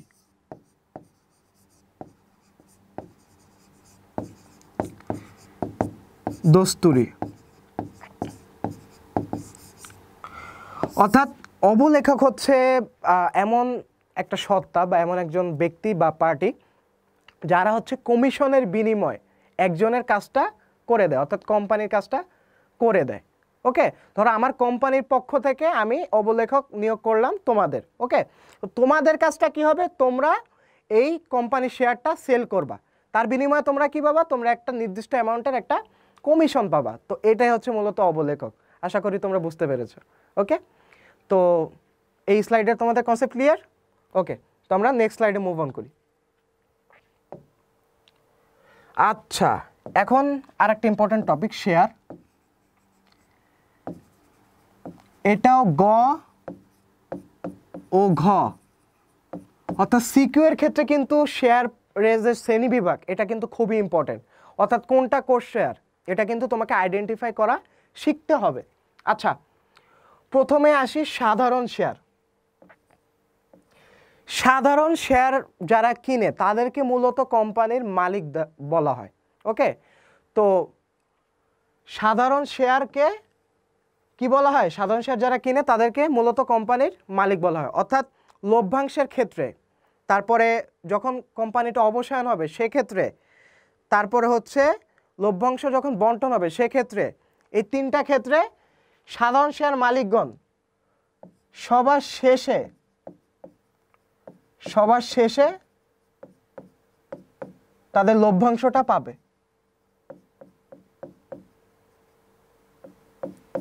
এক্ষেত্রে এটা হচ্ছে সাধারণ শেয়ারের একটা কি ডিসক্রেডিট, কিন্তু সাধারণ শেয়ারে কিছু কিছু বেনিফিটও আছে। যেমন সাধারণ শেয়াররা হচ্ছে কোম্পানির যেহেতু প্রকৃত মালিক, তাই তারা ভোট দানের অধিকারী হয়। অর্থাৎ যারা সাধারণ শেয়ার কিনে তারা কোম্পানির ভোট দান করতে পারে, তারপরে তারা প্রবর্তক সিলেক্ট করতে পারে, প্রবর্তক না, তারা বোর্ড অফ পরিচালনা পর্ষদ তারা সিলেক্ট করতে পারে। তো এই যে ভোট দানের ক্ষেত্রে বা অধিকারের ক্ষেত্রে সাধারণ শেয়ার মালিকরা ফ্যাসিলিটিস ভোগ করে, কিন্তু যখন কোম্পানির অবসান হয় বা লভ্যাংশ যখন প্রদান করা হয় তখন সাধারণ শেয়ার কি সবার পরে তাদের দাবিটা মেটানো হয়। তো আশা করি তোমরা সাধারণ শেয়ার সম্পর্কে তোমাদের যে ধারণাটা এটা তোমাদের ক্লিয়ার হয়েছে। তারপরে আসি হচ্ছে অগ্রাধিকার শেয়ার। এখন আসি অগ্রাধিকার শেয়ারের, মানে নামটা শুনেই তোমরা বুঝতেছো যে এই শেয়ারের মালিকদের কি একটা প্রিভিলেজ দেওয়া হয় বা কি দেওয়া হয়, অগ্রাধিকার দেওয়া হয়। এখন কোন কোন ক্ষেত্রে অগ্রাধিকার দেওয়া হয়? সাধারণ শেয়ারের ক্ষেত্রে যেহেতু সবার শেষে লভ্যাংশ ও কোম্পানি বিলোপের পর তাদের দাবিটা মেটানো হতো সম্পদ বিক্রি করে, কিন্তু অগ্রাধিকার শেয়ারের ক্ষেত্রে সাধারণ শেয়ার মালিকদের পূর্বে তাদের লভ্যাংশটা দেওয়া হয়। অর্থাৎ একটা কোম্পানি যখন মুনাফা অর্জন করে তখন একটা নির্দিষ্ট হারে এই অগ্রাধিকার শেয়ার মালিকদের একটা নির্দিষ্ট পার্সেন্টেজ অনুযায়ী তাদেরকে কি করতে হয়, তাদেরকে মুনাফা কিন্তু বাধ্যতামূলকভাবে দিতে হয়। এটাই হচ্ছে অগ্রাধিকার শেয়ারের একটা বৈশিষ্ট্য। ওকে, তো অগ্রাধিকার শেয়ারের ক্ষেত্রে লভ্যাংশ বন্টনের ক্ষেত্রে কোম্পানির অবসানের ক্ষেত্রে সাধারণ শেয়ার মালিকদের পূর্বে তাদের কি দেওয়া হয়, প্রিভিলেজ দেওয়া হয়। আর কিন্তু তাদের হচ্ছে ঋণপত্রের পরে, অর্থাৎ ঋণপত্র যারা হচ্ছে কিনে তাদের পরে তাদের হচ্ছে প্রিভিলেজটা দেওয়া হয়। তো অগ্রাধিকার শেয়ার তোমাদের ইনে শর্ট নোট, এত পেঁচানোর কিছু নেই। সাধারণ শেয়ার হচ্ছে কোম্পানির প্রকৃত মালিক, আর অগ্রাধিকার শেয়ার এটা হচ্ছে মিক্সড শেয়ার বলা হয়। মিক্সড শেয়ার কেন বলা হয়? কারণ এটাতে হচ্ছে একটা নির্দিষ্ট পার্সেন্টেজের একটা লভ্যাংশ তাকে দিতে হয়। ওকে, তো এটা যেহেতু তাকে দিতে হয় তাই ওই বিবেচনায় তাকে কোম্পানির পাওনাদারও বলা হয়। তাই এটাকে অগ্রাধিকার শেয়ারের আরেক নাম কি? Mixed share. Mixed share. Okay, আর অগ্রাধিকার শেয়ারের মালিকদের কোম্পানির প্রকৃত মালিক বলা যায় না, এরা কিন্তু কোম্পানির ভোট দানের অধিকার পায় না। ওকে, আশা করি তোমরা বুঝতে পেরেছো। আর বিলম্বিত শেয়ার কি? বিলম্বিত শেয়ারকে মূলত প্রবর্তকদের শেয়ার বলা হয়। এখন প্রবর্তক কারা? কিছুক্ষণ আগে আমি বলেছি প্রবর্তক হচ্ছে যারা কোম্পানির শুরুতে, যারা কোম্পানিটা কি করে গঠন করে তাদেরকে আমরা কি বলি, প্রবর্তক বলি। তো এই প্রবর্তকদের শেয়ারই হচ্ছে বিলম্বিত শেয়ার, অর্থাৎ যে শেয়ারের লভ্যাংশ বন্টন ও অবসানের ক্ষেত্রে সবার পরে তাদের দাবিটা মেটানো হয় তাকে বলা হয় বিলম্বিত শেয়ার। এখন তোমাদের কোশ্চেন আসতে পারে, ভাইয়া আপনি তো একটু আগেই বললেন যে সাধারণ শেয়ারে সবার শেষে লভ্যাংশটা দেওয়া হয়, তাহলে এখন এটা বলতেছেন কেন যে বিলম্বিত শেয়ারের ক্ষেত্রেও হচ্ছে সবার শেষে দেওয়া হয়? হ্যাঁ, সাধারণ শেয়ারে সবার শেষে দেওয়া হয়, কিন্তু বিলম্বিত শেয়ারে একদম সবার শেষে দেওয়া হয়। অর্থাৎ সাধারণ শেয়ার মালিকদেরও শেষে তাদের দাবিটা মেটানো হয়। অর্থাৎ কোম্পানি যখন বিলুপ্ত হয়ে যায় তখন বাকি যে কাঁচাগোচা যেগুলো থাকে না, অর্থাৎ ছড়াই ছিটায় যে শেয়ারগুলো থাকে বা যে টাকাটা পড়ে থাকে ওইটা হচ্ছে প্রবর্তকরা নিয়ে নেয়। এই জন্য কি বলে এখানে প্রবর্তকদের শেয়ার বলা হয়, কারণ কোম্পানির লাস্টে যেটা থাকে তারা তো কোম্পানির মালিকরাই পাবে, তাই না? তো এটাই হচ্ছে মূলত বিলম্বিত শেয়ার। আর বিশেষ বা অন্যান্য শেয়ারের মধ্যে আছে বোনাস শেয়ার। বোনাস শেয়ারটা কি? বোনাস শেয়ার কিচ্ছু না, যখন একটা শেয়ার হোল্ডার লভ্যাংশ পাবে তখন তাকে আমি টাকার পরিবর্তে অর্থাৎ নগদ লভ্যাংশের পরিবর্তে তাকে শেয়ার দিয়ে দিলাম। কি হিসাবে দিলাম? বোনাস হিসাবে দিলাম। এটা হচ্ছে মূলত বোনাস শেয়ার। তোমাকে উদাহরণ হিসাবে আমি দেখাই। ধরো আমার 50 টাকা নগদ লভ্যাংশ হয়েছে। ওকে, খেয়াল করো, আমার কি হয়েছে? 50 টাকা নগদ লভ্যাংশ হয়েছে। এখন এই 50 টাকাটা আমি নগদ লভ্যাংশ না দিয়ে, তোমার ধরো 5000 টাকা শেয়ার আছে একটা কোম্পানিতে, তো আমি 5000 প্লাস 50 অর্থাৎ 5050টা শেয়ার তোমার এখন হয়ে গেল। তো এই যে বোনাস হিসাবে 50টা শেয়ার দিলাম, এটাই হচ্ছে কি তোমার বোনাস শেয়ার। আশা করি তোমাদের কনসেপ্টটা ক্লিয়ার হয়েছে।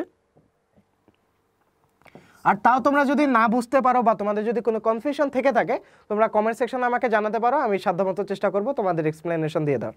ওকে, তারপরে আমরা দেখব অধিকার বা রাইট শেয়ার। রাইট শেয়ার কোনগুলা? এই কথাটা দিয়ে কিন্তু তোমরা বুঝতে পারতেছো যে এই শেয়ারের উপর একটা অধিকার ব্যাপার আছে, তাই না? তো অধিকার বা রাইট শেয়ারের ব্যাপারটা হচ্ছে যখন কোম্পানির শেয়ার নতুন করে ছাড়বে, তো সেই নতুন শেয়ারের উপরে পুরাতন শেয়ার মালিকদের একটা অধিকার থাকবে। অর্থাৎ কোম্পানি যখন বাজারে নতুন 5000 শেয়ার ছাড়বে, তখন পুরাতন যে শেয়ার মালিকরা আছে তারা একটা অধিকার পাবে বা রাইট পাবে। এই শেয়ারটাকেই বলি আমরা কি? রাইট শেয়ার বা অধিকারযোগ্য শেয়ার। ওকে, আর অনির্ধারিত মূল্য বা অনাঙ্কিক মূল্যের শেয়ার হচ্ছে যেই শেয়ারের কোনো ইনিশিয়াল কোনো ভ্যালু উল্লেখ করা থাকে না, অর্থাৎ ফেস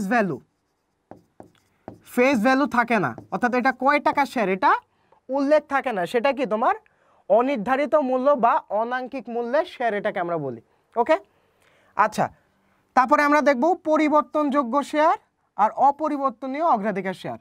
এখন দেখো পরিবর্তনযোগ্য অগ্রাধিকার শেয়ার কি? নাম শুনে বুঝতেছো এই অগ্রাধিকার শেয়ার সামহাও পরিবর্তন করা যায়। এখন কিসে পরিবর্তন করা যায়? তোমরা খাতায় শর্ট নোটে লেখো যে এই পরিবর্তনযোগ্য শেয়ারটা সাধারণ শেয়ারে রূপান্তর করা যায়।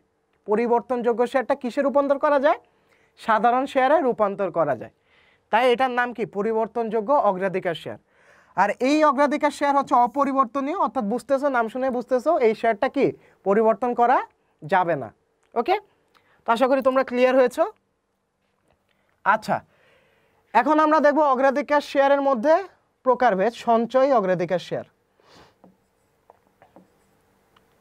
আচ্ছা, সঞ্চয়ী অগ্রাধিকার শেয়ার বলতে আমরা মূলত কি বুঝি? অর্থাৎ এই নামটা শুনেই বুঝতেছো যে এখানে সঞ্চয় করার কোনো ব্যাপার স্যাপার আছে মনে হয়, তাই না? হ্যাঁ, এখানে অগ্রাধিকার শেয়ারের যে লভ্যাংশটা, এটা দেওয়ার পরেও বাকি যে লভ্যাংশটা, এটা হচ্ছে একটা সঞ্চিতি আকারে জমা হয়। এই যে জমা হওয়া টাকাটা, এই টাকাটাই হচ্ছে সঞ্চয়ী অগ্রাধিকার শেয়ার। বুঝতে পেরেছো? আর অসঞ্চয়ী অগ্রাধিকার শেয়ার ঠিক তার উল্টাটা, অর্থাৎ অগ্রাধিকার শেয়ারের যে লভ্যাংশটা আছে এটা সঞ্চিতি আকারে আর কি হবে না? জমা হবে না। তাই এটাকে বলা হয় অসঞ্চয়ী অগ্রাধিকার শেয়ার। ওকে, তারপরে পরিশোধ্য অগ্রাধিকার শেয়ারটা কি? এটা খুব ইম্পর্টেন্ট, এটা এমসিকিউতে আসতে পারে। পরিশোধ্য অগ্রাধিকার শেয়ার, এই শেয়ারটা হচ্ছে তোমরা জানো অগ্রাধিকার শেয়ার মালিকদের একটা নির্দিষ্ট হারে পার্সেন্টেজ লভ্যাংশ দিতে হয়। তো এই লভ্যাংশটা দেওয়ার পর কোম্পানি চাইলে তার থেকে অগ্রাধিকার শেয়ারটা ফেরত নিয়ে নিতে পারে। অর্থাৎ অগ্রাধিকার শেয়ারের যে তোমার স্বত্বাধিকার, এটা আবার চাইলে কেড়ে নিতে পারে। ওকে, তো এটা হচ্ছে পরিশোধ্য অগ্রাধিকার শেয়ার। এটা কেন নাম তাইলে পরিশোধ্য হলো? পরিশোধ্যটা এই জন্য হয়েছে কারণ কোম্পানি তার শেয়ার মালিকের টাকাটা পরিশোধ করে তার থেকে ওই শেয়ারটা নিয়ে নিতেছে। তো এটা মূলত এই ধরনের পরিশোধ্য অগ্রাধিকার শেয়ার কেউ কিনতে চায় না। কেন কিনতে যাবে ভাই? কারণ আমি একটা শেয়ার কিনবো, সেই শেয়ার কিনে কোম্পানি যদি আমার সেই শেয়ারটা ফেরত নিয়ে যায়, তাহলে কি ওই শেয়ারটা আমি কিনবো না। কিন্তু এটা হচ্ছে পরিশোধ্য। আর অপরিশোধ্য হচ্ছে তার উল্টাটা, অর্থাৎ কোম্পানি চাইলেই হচ্ছে তার টাকাটা পরিশোধ করে শেয়ারটা ফেরত নিয়ে যেতে পারে না। ওকে, এটা হচ্ছে অপরিশোধ্য অগ্রাধিকার শেয়ার। এখন আসি অংশগ্রহণকারী অগ্রাধিকার শেয়ার। অংশগ্রহণকারী অগ্রাধিকার শেয়ারটা কি? যে অগ্রাধিকার শেয়ার সাধারণ শেয়ার মালিকদের মধ্যে অংশ নেয়, অর্থাৎ সাধারণ শেয়ার মালিকরা যে লভ্যাংশ পায় সেই লভ্যাংশের মধ্যে কি নিবে?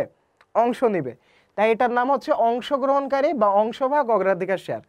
আর অংশ না গ্রহণকারী বা অনাংশভাগ অগ্রাধিকার শেয়ার কোনগুলা?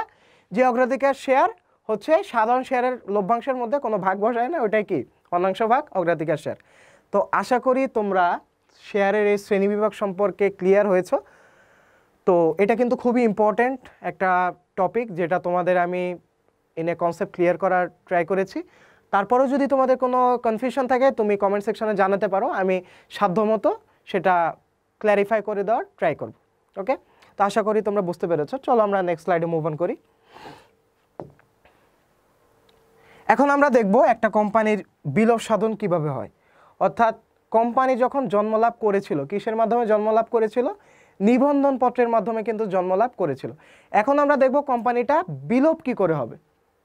আচ্ছা, তো বিলোপ সাধন কাকে বলে সেটা আগে দেখব। অর্থাৎ যে প্রক্রিয়ার মাধ্যমে কোম্পানির আইনগত যে সত্তাটা ছিল ওইটার বিলোপ ঘটবে তাকে কি বলবো? কোম্পানির বিলোপ সাধন ঘটবে। এটা আহামরি কিছু না। তো কোম্পানি কোথাও থাকবে, বিলোপ সাধনও থাকবে। জাস্ট কিসের বিলোপ সাধন হবে? আইনগত সত্তার বিলোপ সাধন হবে। জাস্ট একটা পয়েন্ট আমার মনে রাখলেই চলবে। কিসের বিলোপ সাধন হবে? আইনগত সত্তার বিলোপ সাধন হবে। ওকে, তাহলে বিলোপ সাধন সম্পর্কে বলা আছে 234 ধারা। এটা এমসিকিউ এর জন্য ইম্পর্টেন্ট, তোমরা শর্ট নোট নিতে পারো বা স্ক্রিনশট নিতে পারো যে 234 ধারায় কোম্পানির বিলোপ সাধন সম্পর্কে আলোচনা করা হয়েছে। আচ্ছা, তো দেখে আসি কি কি করলে কোম্পানির বিলোপ সাধন হবে। কোম্পানির বিলোপ সাধন মূলত 3 প্রকার হয়ে থাকে। কি কি? প্রথমটা হচ্ছে আদালত কর্তৃক বাধ্যতামূলকভাবে বিলোপ সাধন। অর্থাৎ যে বিলোপ সাধনটা আদালতের হস্তক্ষেপে বাধ্যতামূলকভাবে কি করা হয়? কোম্পানিটা ক্লোজ করে দেওয়া হয়, সেটাই কি আদালত কর্তৃক বাধ্যতামূলক বিলোপ সাধন। তাহলে কখন আদালত কর্তৃক বাধ্যতামূলক বিলোপ সাধন করব আমরা? যখন কোম্পানি বিলোপ সাধনে বিশেষ সিদ্ধান্ত গ্রহণ করা হবে। ওকে, যখন বিশেষ সিদ্ধান্ত গ্রহণ করা হবে যে আমরা কোম্পানিটা কি করব? বিলোপ করে ফেলব। তারপরে যখন একটা কোম্পানি বিধিবদ্ধ সভা আয়োজনে ব্যর্থ হবে তখন আদালত কর্তৃক বাধ্যতামূলকভাবে বিলোপ সাধন ঘটবে। এটা ইম্পর্টেন্ট যে যখন একটা কোম্পানি বিধিবদ্ধ সভা অনুষ্ঠানে বা আয়োজনে ব্যর্থ হয় তখন কিভাবে তার বিলোপ সাধনটা হয়, এটা এমসিকিউতে আসতে পারে। তাহলে এটার উত্তর কি? আদালত কর্তৃক বাধ্যতামূলকভাবে তখন কি হয়? বিলোপ সাধন হয়। তারপরে একটা কোম্পানি কাজের শুরুতেই যদি ব্যর্থ হয় বা সদস্য সংখ্যা যদি হ্রাস পেয়ে যায় বা ঋণ পরিশোধে যদি তার অক্ষমতা প্রকাশ পায়, অর্থাৎ একটা কোম্পানি যদি ঋণ অনেক হয়ে যায় তখন এবং সে ওই ঋণটা যদি পরিশোধে অক্ষম হয় তাহলে কি হবে? আদালত কর্তৃক বাধ্যতামূলকভাবে বিলোপ সাধন হবে। আর স্বেচ্ছায় কখন বিলোপ সাধন হবে? কোনো নির্দিষ্ট কোম্পানি ধরো সবার সম্মতিক্রমে, শেয়ার হোল্ডারদের সম্মতিক্রমে বা প্রবর্তকদের সম্মতিক্রমে নির্দিষ্ট একটা কোম্পানির ক্ষেত্রে স্বেচ্ছায় বিলোপ সাধন করলো, বা পাওনাদার যারা ছিল তারা স্বেচ্ছাকৃতভাবে অবসায়ন নিল। ওকে, বা তারা স্বেচ্ছাকৃতভাবে কি করলো? বিলোপ সাধন করে দিল। সেটা কি বলবো? সেটাকে কি বলবো আমরা? স্বেচ্ছায় বিলোপ সাধন। তারপর হচ্ছে আদালতের তত্ত্বাবধানে। ওকে, তাহলে এখানে দেখো দুইটা ব্যাপার আসতেছে কিন্তু, একটা হচ্ছে বাধ্যতামূলকভাবে আর একটা হচ্ছে আদালতের তত্ত্বাবধানে। এই দুইটার মধ্যে কিন্তু পার্থক্য আছে ভাই। একটা হচ্ছে আদালত তোমাকে ফোর্স করে বন্ধ করে দিতেছে, আর একটা জাস্ট আদালত তোমাকে গার্ডিয়ান হিসেবে, অর্থাৎ গার্ডিয়ান হিসেবে তোমার কোম্পানিটা বিলোপ সাধনে সহায়তা করতেছে। দুইটা কিন্তু ভাই দুইটা ডিফারেন্ট জিনিস। ওকে, আচ্ছা, তাহলে আদালতের তত্ত্বাবধানে বিলোপ সাধন কিভাবে হয়? যখন একটা কোম্পানি প্রতারণার উদ্দেশ্যে পরিচালিত হবে তখন হচ্ছে আদালতের তত্ত্বাবধানে বিলোপ হবে। তারপরে যখন একটা কোম্পানি নিয়ম অনুসরণ করতে ব্যর্থ হবে এবং অনিয়ম যখন ওই কোম্পানিটাতে ছেয়ে যাবে, অর্থাৎ উল্টাপাল্টা শুরু করবে, লিটারেলি অনিয়ম শুরু করবে, বা কর্মীদের ঠিকঠাক মতো বেতন দিবে না, বা অবৈধ কোনো জিনিস সেল করবে, বা অবৈধ কোনো জিনিস বা মানি লন্ডারিং করবে, এই জিনিসগুলো যখন ঘটবে তখন আদালত তার তত্ত্বাবধানের মাধ্যমে এই কোম্পানিটা কি করবে? বিলোপ সাধন করবে। আশা করি তোমরা বিলোপ সাধন সম্পর্কে ক্লিয়ার একটা আইডিয়া পেয়ে গিয়েছো। এখন আমরা নেক্সট স্লাইডে মুভ অন করব। আচ্ছা, এখন আমরা দেখব সাম্প্রতিককালে কোন কোন ব্যবসায় পরিচালিত আছে। এটা খুবই ইজি। প্রথমে আমরা দেখব বাইং হাউস। বর্তমানে বাংলাদেশে বাইং হাউসটা খুবই জনপ্রিয় একটা ব্যবসায়। সেটা হচ্ছে কমিশনের ভিত্তিতে বায়ারের পক্ষে ক্রয় প্রতিনিধি হিসাবে দায়িত্ব পালনকারী যে প্রতিষ্ঠানসমূহ সেটাই কি তোমার বাইং হাউস। অর্থাৎ বাইং হাউসটা মূলত কিসের কাজ করে? থার্ড পার্টি হিসেবে কাজ করে, অর্থাৎ প্রতিনিধি হিসেবে কাজ করে। কি প্রতিনিধি? ক্রয় প্রতিনিধি। অর্থাৎ আমি ধরো বাইং হাউস, আমি কি করব, যেই কোম্পানির প্রোডাক্টটা সেল করে দিব ওই কোম্পানির হয়ে আমি তার প্রোডাক্টটা সেল করে দিব। কিসের ভিত্তিতে? একটা নির্দিষ্ট অঙ্কের কমিশনের ভিত্তিতে। ওকে, তো আমি এখানে কি হিসেবে থাকতেছি? ক্রয় প্রতিনিধি হিসেবে থাকতেছি। বোঝা গেছে বিষয়টা? আচ্ছা, এখন আসি মার্চেন্ডাইজিং। মার্চেন্ডাইজিংও বাংলাদেশে অনেক প্রচলিত একটা ব্যবসায় এবং খুবই জনপ্রিয় একটা ব্যবসায়, যেখানে কি করা হয়? পণ্য বিক্রয় ও বিক্রয়ের উন্নতি সাধনের কাজ করা হয়। অর্থাৎ সেলস যে ডিপার্টমেন্টটা আছে, অর্থাৎ যত কোম্পানি আছে বিভিন্ন গার্মেন্টস সেক্টরে দেখবা যে মার্চেন্ডাইজিং কোম্পানি, এর নাম তো তোমরা শুনে থাকছো, তাই না? তোমরা যেহেতু শুনেছো, তো মার্চেন্ডাইজিং কোম্পানির মেইন কাজটা হচ্ছে আমার সেলসটাকে আমি কিভাবে বাড়াবো এবং এই সেলস বাড়ানোর জন্য আমার কী কী করা দরকার, ওই ইনিশিয়েটিভগুলো কি করে মার্চেন্ডাইজিং কোম্পানিগুলো নিয়ে থাকে। তো আশা করি তোমরা এই কনসেপ্টটা ক্লিয়ার হয়েছো। তো এখন আমরা দেখবো স্টক এক্সচেঞ্জ। স্টক এক্সচেঞ্জ বলতে মূলত আমরা কি বুঝি? আচ্ছা, স্টক এক্সচেঞ্জ হচ্ছে মূলত, এক কথায় যদি বলি, স্টক এক্সচেঞ্জ হচ্ছে একটা প্ল্যাটফর্ম যেখানে হচ্ছে শেয়ার বিক্রি করার জন্য হচ্ছে দুইটা পক্ষকে এক করে দেয়, অর্থাৎ এটা একটা প্ল্যাটফর্ম। ওকে, তাহলে এটা কিসের প্ল্যাটফর্ম? শেয়ার বিক্রির একটা প্ল্যাটফর্ম বা প্রতিষ্ঠান। চলো দেখি বইয়ের ভাষায় কি বলা আছে, আমরা দেখে আসি। শেয়ার বাজার হচ্ছে এমন একটা প্রতিষ্ঠান, সংস্থা বা অনুমোদিত স্থান যেখানে তালিকাভুক্ত পাবলিক লিমিটেড কোম্পানির, অর্থাৎ পাবলিক লিমিটেড কোম্পানিটাকে কি হতে হবে? অবশ্যই তালিকাভুক্ত হতে হবে। ওকে, তালিকাভুক্ত শেয়ার ঋণপত্র কেনা বেচা করা হবে। ওকে, তো স্টক এক্সচেঞ্জ মূলত দুইটা পক্ষের মধ্যে মানে ইন্টার রিলেটেড হিসেবে কাজ করে। যারা শেয়ার কিনবে এবং যারা শেয়ার বেচবে, এই দুইটা পক্ষকে তারা কি করে? একটা সুযোগ প্রদান করে শেয়ার কেনা বেচা করার। তো আশা করি তোমরা এই স্লাইডটা সম্পর্কে ক্লিয়ার হয়েছে। চলো আমরা নেক্সট স্লাইডে মুভ অন করি। আচ্ছা, তো এখন আমরা যেটা সম্পর্কে আলোচনা করব সেটা হচ্ছে সাম্প্রতিক কালের ব্যবসায় আরও কোন কোন সেক্টর আছে। একটু আগে তো আমরা স্টক এক্সচেঞ্জ দেখলাম, মার্চেন্ডাইজিং দেখলাম, বাইং হাউস দেখলাম, এরপর হচ্ছে আউটসোর্সিং। আউটসোর্সিং কি, তোমরা যে ইউথ জেনারেশন আছে তোমরা আমার থেকে মূলত ভালো জানো। তো আউটসোর্সিং হচ্ছে যখন আমি একটা ডিজিটাল প্ল্যাটফর্মে টাকার বিনিময়ে কাজ করে দিব অন্য একজনকে, তো এটাই হচ্ছে কি আউটসোর্সিং। ওকে, তারপরে ডাটা এন্ট্রি ব্যবসা আছে, অর্থাৎ বিভিন্ন ধরনের ডাটা যখন আমি স্টোর করে রাখবো এবং এই ডাটাটা যখন প্রসেস করে মানুষের কাজে লাগাবো বা আমার ব্যবসার কাজে লাগাবো, এটা হচ্ছে ডাটা এন্ট্রি ব্যবসায়।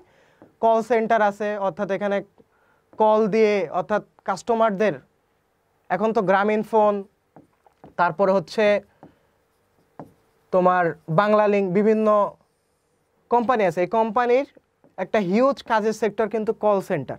তো এই কল সেন্টারের মাধ্যমে এটাও কিন্তু এক ধরনের বিজনেস, যেখানে হচ্ছে কাস্টমারদের সেবা দেওয়া হয় কল রিলেটেড। ওকে, তারপরে মোবাইল সার্ভিসিং, এটাও বর্তমানে অনেক জনপ্রিয় একটা ব্যবসায়, যেটা হচ্ছে তোমরা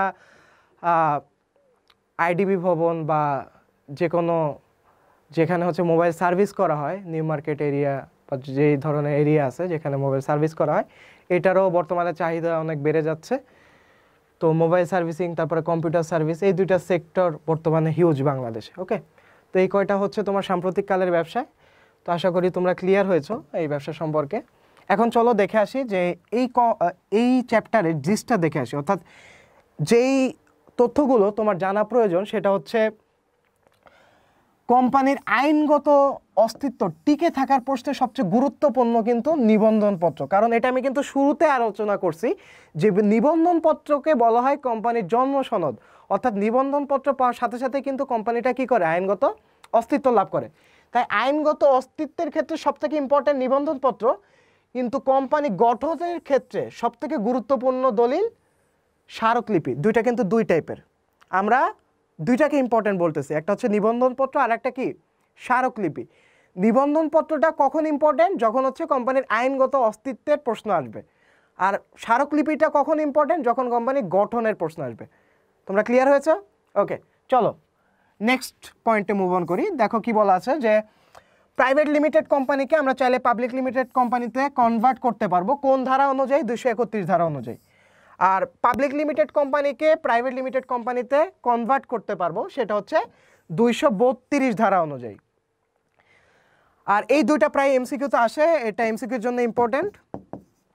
এই দুইটা তোমরা মনে রাখবা যে সাধারণ সভার নোটিশ দিতে হয় 14 দিন পূর্বে, আর বিশেষ সভার নোটিশ দিতে হয় 21 দিন পূর্বে।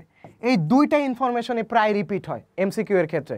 বোর্ডের এমসিকিউ এর ক্ষেত্রে এই দুইটা ইনফরমেশনের একটা প্রায় আসে, অর্থাৎ 14 দিন পূর্বে এটা প্রায় আসতো। বিভিন্ন বোর্ড সলভ করতে গেলে তোমরা আমার কথার মিল পাবা। তো এই কয়টা ইম্পর্টেন্ট পয়েন্ট হচ্ছে আমার এই চ্যাপ্টারের জন্য গুরুত্বপূর্ণ। তো এই ছিল আমাদের চ্যাপ্টারের আলোচনার বিষয়। আর এখন যে সৃজনশীলটা তোমরা দেখছো বোর্ডে, তো এটা তোমরা স্ক্রিনশট দিয়ে রাখো, এটা তোমাদের বাসায় বাড়ির কাজ থাকবে। তো তোমরা সৃজনশীলের ক্ষেত্রে যেটা করবা, ক খ গ ঘ এর ক্ষেত্রে পয়েন্ট আকারে লিখবা, ক হচ্ছে যেটা চাবে এক্স্যাক্ট সেই পয়েন্টটা লিখবা, বাড়ায় কমায় লেখার কোনো দরকার নাই। আর খ হচ্ছে শেয়ার ও ঋণপত্রের পার্থক্য চাইছে এখানে। তো শেয়ার কি, শেয়ারের প্রকারভেদ, ঋণপত্র কি, ঋণপত্রের প্রকারভেদ, এটা যদি ভাই তোমরা টেবিল আকারে লেখো তাহলে তোমরা মার্কস বেশি পাবা। ধরো এখানে শেয়ার আর এখানে হচ্ছে ঋণপত্র, এই 1-2 পয়েন্ট দিয়ে দুইটা পয়েন্ট যে লিখবা, এক্সামিনার তোমার সম্পর্কে একটা ভালো ধারণা পাবে। ওকে, এখানে তোমাকে 2-এ 2 দিবে, ঠিক আছে, কিন্তু এই যে তুমি বক্স আকারে লিখছো, এটার জন্য তুমি যে একটা ইমপ্রেশন ক্রিয়েট করে ফেললা, এর প্রভাবটা তোমার গ এবং ঘ নাম্বারে যে পড়বে, অর্থাৎ এখানে তোমার মার্কস 3-3 করে আসবে, অর্থাৎ তুমি 9 পেয়ে যেতে পারো। ওকে, আর গ নাম্বারে 3টা পয়েন্ট দিবা, কোন ধরনের শেয়ার ইস্যু করতে চায় এটা দেখবা, প্রিভিয়াস যে কন্টেন্টগুলো পড়িয়েছি ওটার সাথে রিলেশন করে তোমরা বের করবে, এবং এটা তোমাদের বাড়ির কাজ থাকবে। তারপরে যদি তোমাদের কোনো কনফিউশন থাকে আমাকে তোমরা কমেন্ট সেকশনে প্রশ্ন করতে পারো, আমি যথাসাধ্য তোমাদের অ্যান্সার দিয়ে দেওয়ার ট্রাই করব। তো শিক্ষার্থীরা, এই ছিল আজকে আমাদের ক্লাস। তো শেষ পর্যন্ত থাকার জন্য তোমাদের সবাইকে অসংখ্য ধন্যবাদ। তো দেখা হবে তোমাদের নেক্সট লেকচারে। আসসালামু আলাইকুম। ততক্ষণ পর্যন্ত তোমরা সুস্থ থাকো।